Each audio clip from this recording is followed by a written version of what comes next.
Salut à tous, alors aujourd'hui pour cette troisième vidéo je vais vous raconter encore 10 nouvelles choses que vous savez probablement pas sur la Thaïlande.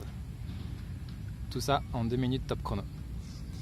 Numéro 1, il y a beaucoup de chats dans les rues et notamment dans les temples. Dans les temples bouddhistes il y a beaucoup de chats seuls qui se baladent.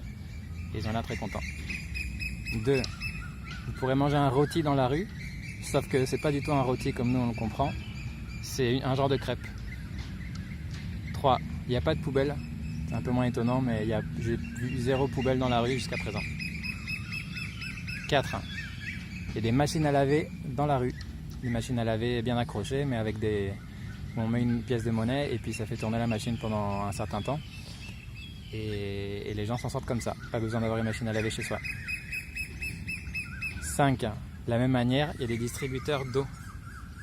Il y a des distributeurs d'eau dans la rue. En fait, comme il n'y a pas d'eau très potable, il y a des distributeurs, on met une pièce de monnaie et il y a de l'eau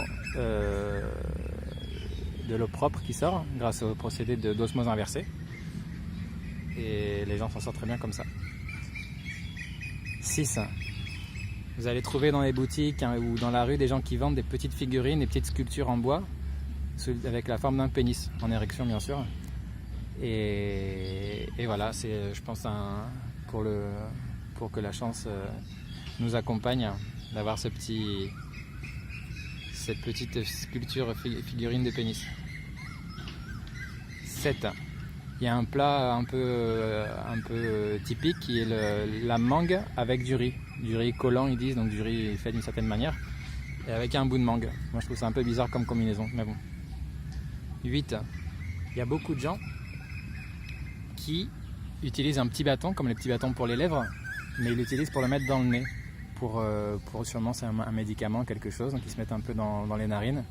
On ne sait pas trop ce que c'est, mais apparemment c'est assez commun. 9. Il y a beaucoup de motos qui vont en sens interdit, ça c'est pas très étonnant, on s'y attendait, mais c'est un peu faire attention quand on traverse la rue.